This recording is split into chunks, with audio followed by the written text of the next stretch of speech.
আন্দাজটা union সভাপতি। আচ্ছা, আমি 11টা বাজে ক্যান্টন গেছি, 12টা 12:15টার দিকে এবার থেকে আগুন লাগছে।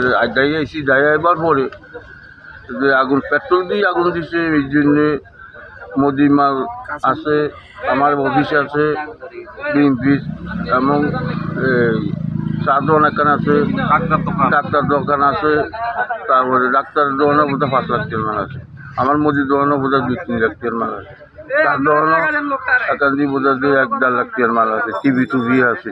আমার অফিসও মানে করিয়া রয়েছে, অফিসও মাল সামনে আছিল, চেয়ার আছিল 1-150, তারপরে এই অফিসের পোস্টার টোস্টার আছে সব করিয়া। এখন আপনি এখন রাজনীতিবিদ হিসাবে, ওয়ার্ড সভাপতি হিসাবে আপনার কি ধারণা, এটা কি ইউনিয়ন বিএনপি সভাপতি হিসাবে আপনার কি ধারণা, এটা কি রাজনৈতিক ভাবে গিয়ে আপনাদের অফিস সহ যা আছে সবকিছু পোড়ানো হয়েছে পরিকল্পিতভাবে?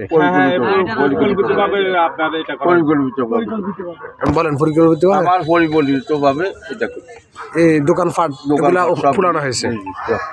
এখন আপনি কি চাচ্ছেন ফাইনালি? আমি এটার বিশ্বাস, সব বিশ্বাস। আমি এই দোকানে উঠিলে আমার হাতের মানুষদের সংসারী চালাই, হালত বহুত দানা ফানা করিয়া সুদূরে লইয়া কিস্তি লইয়া আমি এই দোকান চালাই সংসারী চালাই। 4-5 লাখ টাকার মাল আছে এগুলা। আমি কালকে অসুস্থ শরীর, আমি কাল 9টা বাজে দোকান বন্ধ করিয়া বাড়িতে গেছি, এনি থাকতাম, বাড়ি গেছি, এর মধ্যে আর কিছু হয়নি, দেরি ফুরিয়া সাইজ হয়ে গেছে গিয়া। এই আমার